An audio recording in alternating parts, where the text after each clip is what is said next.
High. It was Sunday and I had no plans. पण माझं खादाड मन मला घेऊन आलंय आज पनवेलच्या हरिओम कट्टामध्ये.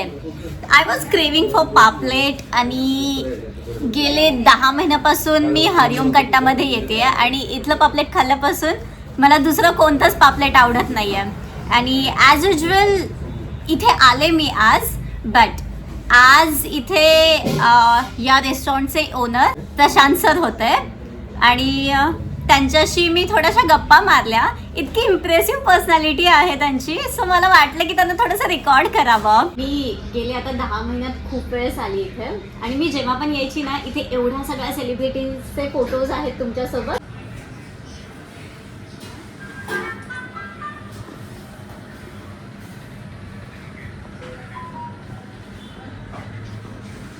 ते पाहून मला नेहमीच असं वाटायचं की बाबा कोण आहेत ह्या रेस्टॉरंटचे ओनर आणि कसं काय एवढ्या सगळ्या सेलिब्रिटीजला ते ओळखतात. आपली प्लेस इतकी छोटी आहे तरी पण एवढे सगळे सेलिब्रिटीज कसे काय इथे येतात मला नेहमीच क्युरिओसिटी असायची.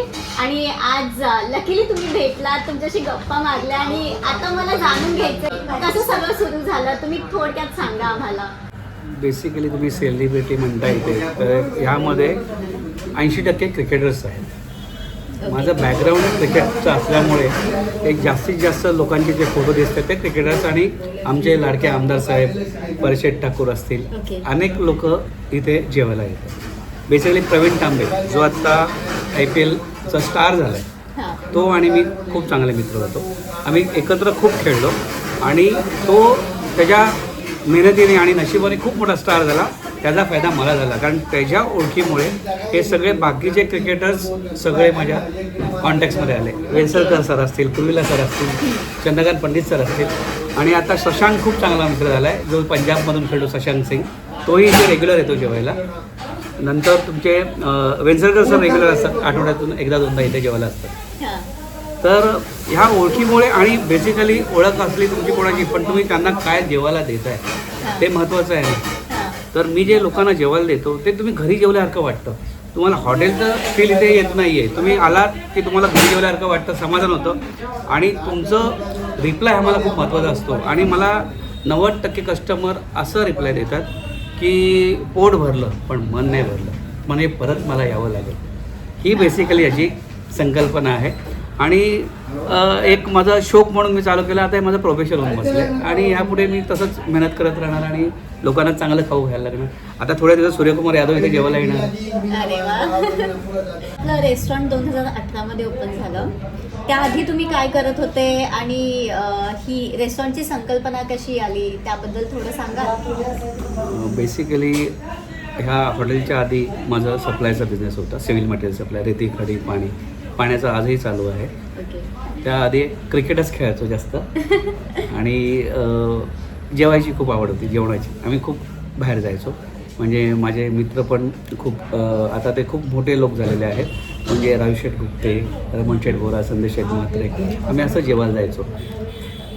आणि मग तिथे जेवायला गेल्यानंतर मी काय करायचो, आमचा 7-8 जणांचा ग्रुप असायचा. तर मी त्या किचनमध्ये जायचो. ऑर्डर यांनी काही करू दे, त्या किचनमध्ये गेल्यानंतर मी सांगायचो अरे बाबा हे वाटण नको टाकूस, यामध्ये हा मसाला नको टाकूस. आणि हे मला अरे तू काय सांगतोस म्हटलं 2 मिनटं थांब. पण जेवल्यानंतर त्यांची रिएक्शन एवढं अरे काय केलंस, हे कसं बनवायला सांगितलं. म्हटलं आवडलं ना तुम्हाला, बस एवढं हेच महत्त्वाचं आहे.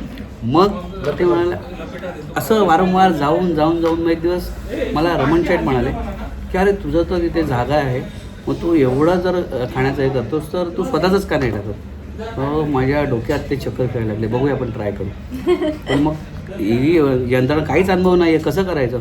मग आमचे लाडके आमदार प्रशांत ठाकूर यांच्याकडे गेलो, दादा मला हॉटेल टाकायचं आहे. तर मग त्यांनी विचारलं जेवढे खूप कोण आहेत, काय कसं आहे, तुला काय अनुभव. म्हटलं अनुभव तर काय नाही पण आपण करूया. मग त्यांनी सांगितलं की हे साधारण 1-2 ऑगस्टची गोष्ट आहे, सप्टेंबरची आहे 2018ची. ट्रेकिंग चालते आमची दादांची. तर आम्ही 500 लोक घेऊन माथेरानला ते जाणार होते की हे जे 500 लोक चालत जाणार आहेत त्यांच्यासाठी तू जेवण बनवायचं, जे कुक आहेत त्यांना अरेंज कर. आता माथेरानला खूप तसं सोय नाही आहे, गाडी वगैरे तिथे जात नाही आहे. पण मग आम्ही म्हटलं ठीक आहे हे लोक बाकीचे जातील. मग मी गाडी करून ते सगळं सामान, सगळ्यांची मच्छी, मटण वगैरे सगळं तिकडे गेलं. आणि तिकडे त्यावेळी नगराध्यक्ष मला वाटतं बबिता होत्या, बबिता मॅडम तिकडे होत्या. त्यांनी पण खूप सहकार्य केलं, मला जागा वगैरे व्यवस्थित दिली. पण जेवल्यानंतर एवढं सगळे आनंदी झाले की मला आमदार साहेबांनी सांगितलं की ह्या जे कोणी कुक आहेत आणि ही पद्धत आहे हीच फॉलो कर, यांना कर आणि चालू करू. मग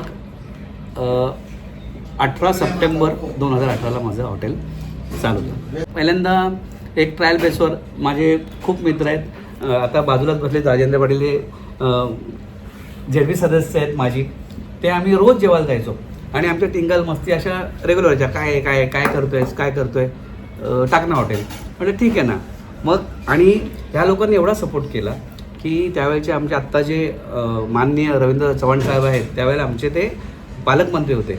हॉटेल चालू केल्यानंतर किमान 10 ते 15 वेळा 2 महिन्यात ते इकडे आले आणि खूप त्यांनी एन्जॉय केलं आणि मला पण शाबास केली की चांगलं जेवण होतं आणि खूप लोकांना त्यांनी पाठवलं. त्यामुळे ती एक स्फूर्ती मिळाली की बाबा ठीक आहे, आपण ट्रायल बेसवर केलं आहे पण हे कंटिन्यू ठेवू आपण आता. आणि आजपर्यंत व्यवस्थित चालू आहे. आजही मंत्रालयात ACP ऑफिस, DCP ऑफिस, प्रांत ऑफिस, तहसील ऑफिस या सगळ्या सरकारी अधिकाऱ्यांचं जेवण माहितून पार्सल जातं आणि आमच्या पक्षाचं जेव्हा जेवण असतं तेव्हा मला खूप ऑर्डर्स असतात आणि त्या व्यवस्थित पार पाडतो. त्यामुळे हे आज व्यवस्थित चालू आहे. आपल्या रेस्टॉरंटमध्ये हळदीवरचं पापलेट खूप फेमस आहे, तर ते म्हणजे काय कॉन्सेप्ट काय आहे हळदीवरचं पापलेट? कारण इथे नवी मुंबईमध्ये किंवा इतर कुठे पण मी कधी खाल्लं नाही आहे आणि ते इथे आल्यानंतरच मी पहिल्यांदा ऐकलं आणि खाल्लं पण. It was amazing. सो ते तुमचीच रेसिपी आहे का ती? बेसिकली ह्या हॉटेलमध्ये अशा 5-6 डिश खूप फेमस आहेत. त्या कोणकोणत्या? कुठल्या? एक हळदीवरचं पापलेट आहे, गुर्दा कपोरा कलेजी हळदीवर आहे, त्यानंतर तुमचं नळीचा किमा आहे.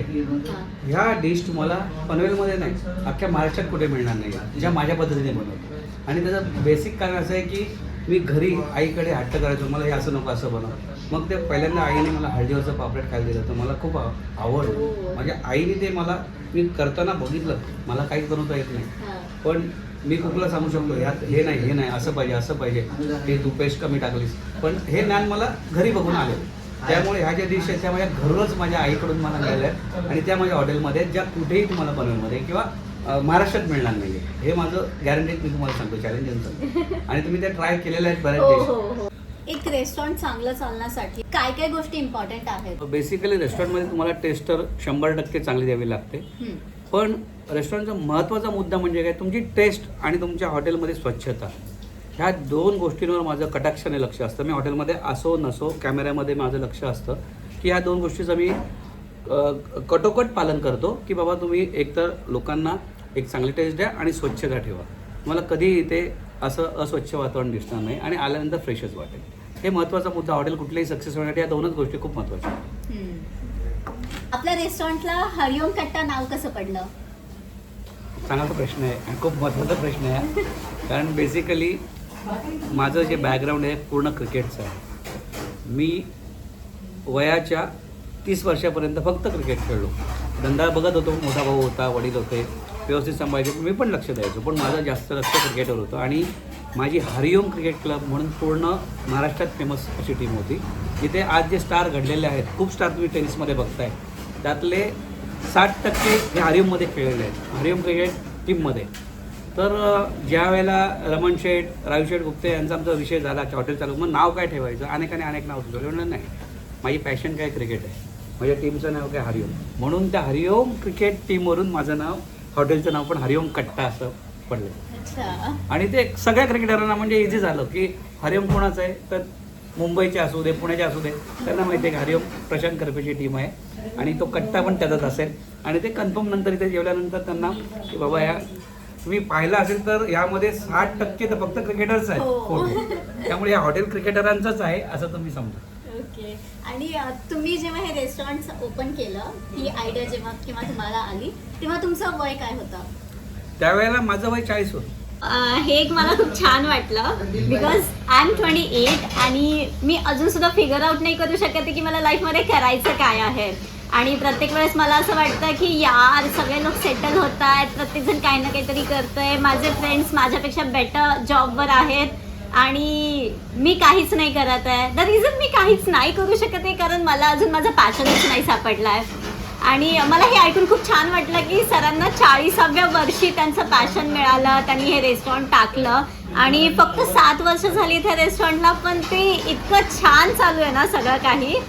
सो मे बी मला पण समजेल कधी ना कधी, तोपर्यंत आपलं चाललंय ते चालू देईन.